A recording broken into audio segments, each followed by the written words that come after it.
In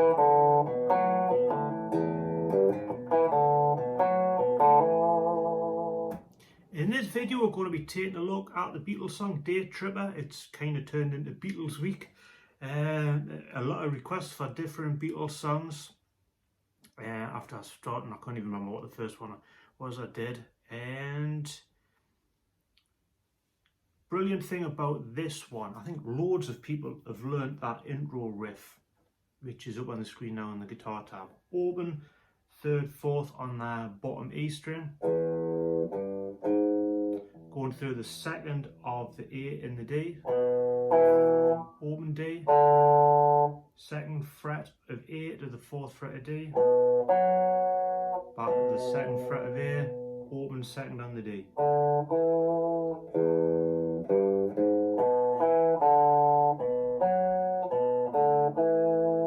And that's repeated throughout. Brilliant example of having a riff and then building the whole song around it. Even the guitar solo, which we'll come to, is built around the kind that riff. If you notice above the main riff, we have the chord E7. So how does this riff, refer to E7? If you think of an E7 chord, the notes in, if you look at the notes of the E major, E minor, and the E7 chord, we've got the root note E, the G is the minor third, the G sharp is the major third, the fifth at B, we've got the root again on the second of D, so we have the open D, which is the seventh. Back to the fifth, we have this F sharp, which isn't in the chord, but we're just passing through that. Back to the fifth, seventh, root. Don't want to delve too much in that and make the lesson an hour long, but that's kind of why that's related to E7. And a lot of people ask about playing over chord progressions. So it kind of turned E7 into a riff. 5 times played for the intro.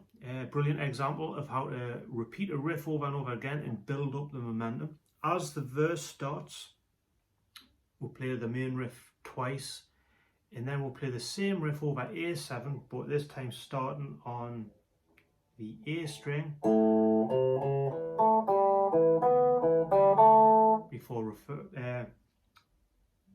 referring back to. So the verse is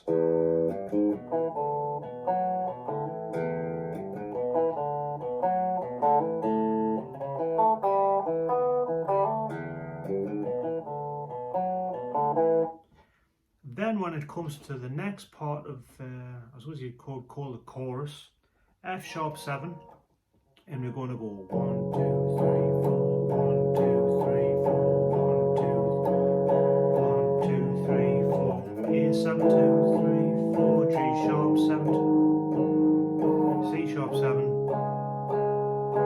B 7.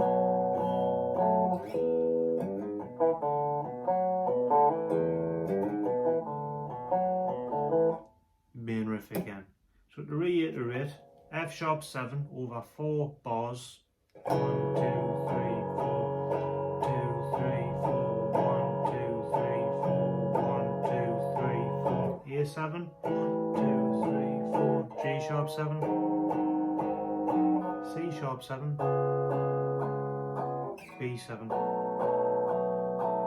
Back to our main riff again, and then going through the verse.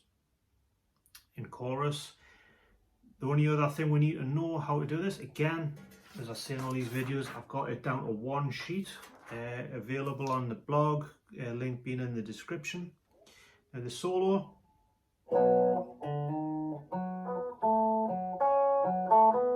starts off with that, playing it 3 times, based around the main riff, but on B5 power chord, 5 into 6 on the A string. You could go open to first on the D, but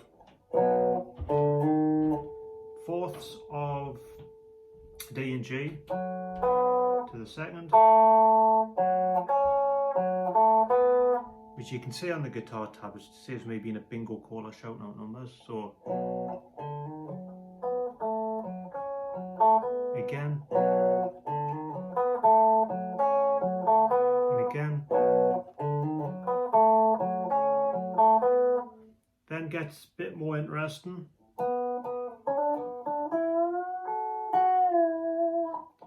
So 9th fret, it's almost like we're dealing with B minor pentatonic. 9th fret of the D.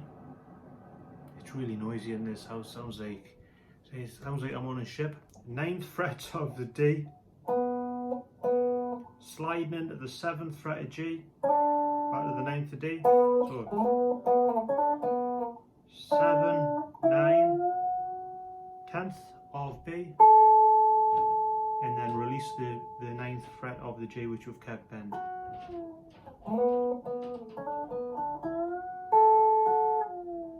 And then right at the end, sorry, real simple, 12th fret of B, 10th of E, back to the B, 12th of E, 10, and then B7, 1 and 2, 3 and 4 and 1 and 2, back to the song. So all together that's solo.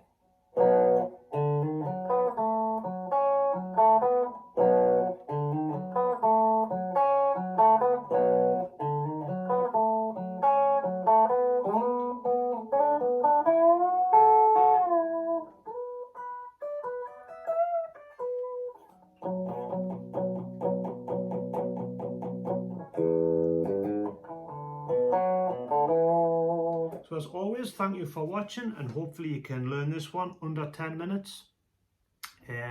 So thank you for watching and stay safe.